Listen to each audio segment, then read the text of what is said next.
नमस्कार जेनजी नवलपुर युवाको तर्फबाट हामी आज विशेष भेट हामी माटोबाट चाहिँ उठ्नु भएको प्रतिनिधिलाई हामी आफ्नो प्रतिबद्धता र हामी उहाँको सपोर्टमा के गर्न सक्छौँ र हाम्रो लागि चाहिँ उहाँले चाहिँ जितिसके पछाडि के गर्नुहुन्छ भन्ने कुरा चाहिँ हामीले सामान्य एउटा चाहिँ 2 मिनट 3 मिनटको मात्रै कुरा राख्नेछौँ। उहाँको समय पनि धेरै लिँदैनौँ। हामी उहाँलाई खास विशेष गरेर चाहिँ प्रतिबद्धता के आधारमा गर्नुहुन्छ र पछि हामीले गर्नुपर्ने क्वेसन र हामी हामी कसको विपक्षमा छौँ भन्ने चाहिँ जो पनि सरकारमा जान्छ त्यसको विपक्षमा हामी छौँ है। यो कुरा चाहिँ कसैले पनि चाहिँ बिर्सिनु हुँदैन र क्वेसन गर्ने चाहिँ अरू विपक्ष पार्टीले गर्यो भन्दाखेरि पनि जेनजी युवाले विपक्षमा छन् उनीहरूले क्वेसन गर्छन्, हामीले यो काम गर्नैपर्छ भन्ने चाहिँ तपाईँहरूलाई भान गराउनको लागि मात्रै चाहिँ हामीले यो कार्यक्रमहरू सञ्चालन गरिरहेछौँ। उहाँलाई पनि स्वागत गरौँ। तपाईँहरू पनि स्टप गरिदिनु होला। हामी चाहिँ उहाँलाई चाहिँ एकदमै छोटो रूपमा चाहिँ यो तपाईँहरूलाई चाहिँ हामी स्क्यान कपी पनि पठाउँछौँ। हामी तपाईँहरूले प्रतिबद्धता खासमा केमा गरिरहनु भएको छ भन्ने कुरा चाहिँ हामी तपाईँहरूलाई भन्नेछौँ। अब यसमा चाहिँ अहिले मेन मोटिभमा मात्रै जाउँ हामी है।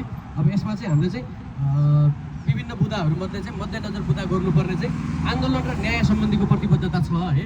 यसमा चाहिँ हाम्रो चाहिँ शान्तिपूर्ण आन्दोलनलाई आपराधिक र आतङ्ककारी गतिविधिसँग नजोड्न स्पष्ट सार्वजनिक धारणा राख्नुपर्ने छ तपाईँले है। हाम्रो आन्दोलन भनेको चाहिँ विशुद्ध रूपमा कुनै पार्टीलाई नभइकन कुनै व्यक्तिलाई नभइकन हामीले चाहिँ देश र राष्ट्रको लागि राष्ट्रमा चाहिँ तपाईँले चाहिँ गर्नुपर्ने उत्तरदायित्व हाम्रो चाहिँ भ्रष्टाचार मुलकमा देश फसिरहेको केसलाई चाहिँ तपाईँले चाहिँ कसरी निर्धारण गर्न सक्नुहुन्छ र त्यो आन्दोलनलाई चाहिँ तपाईँले कसरी सम्बोधन गर्न सक्नुहुन्छ।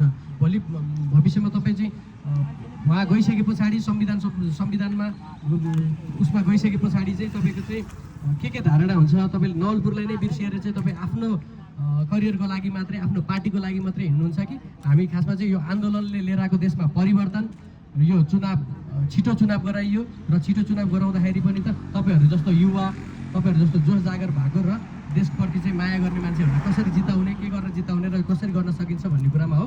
अब यसमा हामी चाहिँ प्रतिबद्धतामा नै कायम रहौँ। अनि हाम्रो 1 नम्बर भनेको चाहिँ शान्तिपूर्ण आन्दोलनलाई आपराधिक र आतङ्ककारी गतिविधिसँग नजोड्न स्पष्ट सार्वजनिक धारणा राख्नुपर्ने हजुरले। त्यसपछि आन्दोलनका क्रममा हिरासतमा परेका युवाको निष्पक्ष अनुसन्धान र न्यायिक प्रक्रियाको लागि पहल पनि गर्नुपर्ने छ हजुरले। यो भनेको चाहिँ हाम्रो देशको लागि नै र हाम्रो आन्दोलनलाई चाहिँ तपाईँले सम्मान दिएको हो होइन। हामीले आवश्यकता नै त्यही नै सोचिरहेको छौँ। र तपाईँ सरकारमा जाने बित्तिकै तपाईँले गर्नुपर्ने के छ भन्दाखेरि चाहिँ यो घोषणापत्र सार्वजनिक दस्तावेज हुनेछ है। हामी तपाईँहरूलाई यो बुझाइरहेको छौँ। यो चाहिँ सार्वजनिक दस्तावेज बनाउनु पर्ने छ तपाईँले। यो कुनै हाम्रो जेनजीको मात्रैको घोषणापत्र होइन, तपाईँले जेनजीले चाहिँ माटोप्रति देखाएको यो मात्रै होइन, तपाईँले यो देशप्रतिको तपाईँको चाहिँ धारणा हुनेछ। यसलाई चाहिँ तपाईँले चाहिँ मध्यनजर गर्नुपर्नेछ। र यदि तपाईँले जितिसके पछाडि पनि र तपाईँ ठाउँमा पुगिसके पछाडि पनि यो क्षेत्रको लागि तपाईँले गर्नु भएन, तपाईँ पुरानो पार्टी जसरी नै चाहिँ तपाईँ लागि गर्नुभयो भने चाहिँ हामीले यसमा चाहिँ कानुनी रूपमा के गर्न सकिन्छ भन्ने कुरामा चाहिँ यदि उल्लङ्घन भएमा हाम्रो यो दस्तावेज उल्लङ्घन भएमा फोरमले सार्वजनिक बहस जनदबाव तथा प्रचलित कानुन अनुसार उपचार हामी आफै नै खोज्नेछौँ। त्यसको लागि चाहिँ तपाईँ जवाफदेही हुनुपर्नेछ। म यति भन्दै उहाँलाई चाहिँ आफ्नो छोटो धारणा राख्नु चाहिँ म प्रश्न गर्छु।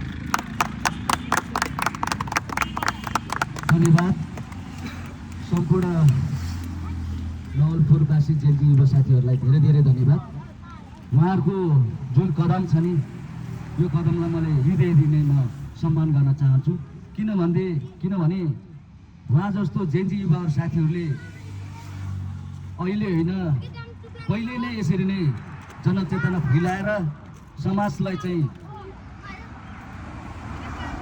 अग्रसर बनाएर हामीले नियम निसाबको लागि अगाडि बढ्नुपर्छ भनेर जनचेतना फैलाएको भए सायद सम्पूर्ण नेताहरू र नेपाली जनता सचेत भइसक्यो होला। तैपनि ढिलै भए पनि यहाँले जुन आन्दोलनको रूपमा अगाडि बढाइरहनुपर्छ त्यसको लागि म धेरै धेरै धन्यवाद दिन चाहन्छु। उहाँहरूले गरेको जुन प्रतिबद्धता छ त्यसलाई लिएर मैले चाहिँ संसदमा सरकारमा समावेश भइसकेपछि जितेर गएको खण्डमा जेनजीको जुन चाहना प्रतिबद्धता एउटा जुन प्रतिबद्धता मैले लगेर संसदमा राख्नुपर्छ। जसरी मैले सुकुम्बासीको एजेन्डा लिएर यहाँ नवलपुर क्षेत्रमा उम्मेदवार माटोबाट दिँदै गर्दा एउटा सुकुम्बासीको मात्र होइन, एउटा जेनजी युवा साथीहरूको मात्रै होइन, एउटा किसान वर्गको मात्र होइन, यो व्यापारीको मात्र होइन, मजदुरको मात्र होइन, सम्पूर्ण नेपाली जनताहरू जुन तरिकाले हरेक ठाउँमा पिल्सिएर अन्यायमा परेर बसेका छन् तीहरूको बुलन्द आवाज लिएर संसदमा म जाँदैछु। किन भन्दाखेरि म भुइँ मान्छे हो। सर्वप्रथम त यहाँलाई म अवगत गर्न चाहन्छु, म एक सुकुम्बासी हो, एउटा गरिब हो, एउटा मजदुर हो, एउटा व्यापारी हो, सुकुम्बासीको एउटा किसानीको छोरा हो।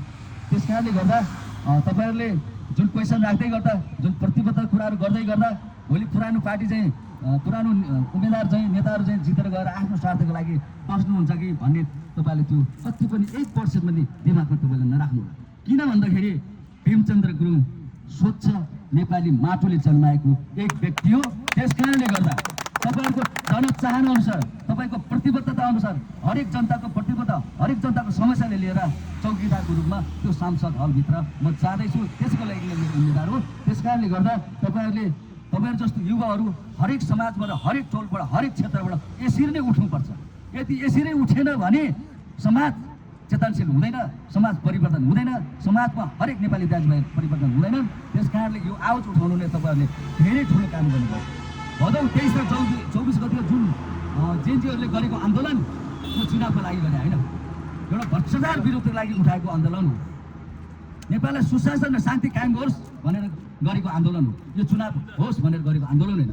त्यो आन्दोलनमा जेएनजी युवा साथी भाइ बहिनीले धेरैजनाले रगत बगाए। यो नेपाली मातृभूमिमा, नेपाली माटोमा त्यो रातो रगतले पुतिँदै गर्दा मलाई त्यो दृश्य मैले देख्न पनि सकेन, हेर्न पनि सकेन। त्यस कारणले गर्दा आँखाभरि आँसु त्यो दिनमा मलाई पनि भएको थियो। त्यस कारणले गर्दा मैले मनमा नै अठोट गरेँ।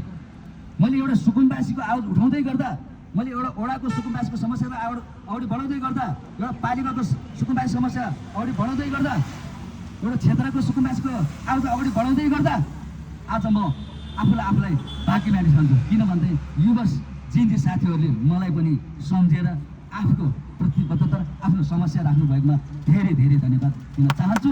यो समस्या लगेर मैले संसद हलभित्र उठाउन सकिनँ भने मेरो नाम भीमचन्द्र गुरुङ होइन। त्यस कारणले गर्दा भीमचन्द्र गुरुङ यो भन्ने कुरा सामाजिक राजनीतिक क्षेत्रमा लाग्ने सम्पूर्ण नेतागणहरूलाई थाहा भइसकेको कुरा हो यो भीमचन्द्र गुरुङ भन्ने नाम। त्यस कारणले गर्दा भीमचन्द्र किन अलग छ, भीमचन्द्र किन छुट्टै किसिमको छ, भीमचन्द्र गुरुङको जुन सोच्ने शक्ति, गर्ने काम गर्ने शैली धेरै फरक छ। किन म यथार्थ मतिर काम गर्न चाहन्छु, बोलेर होइन व्यवहारमा उतारेको व्यक्ति हो म।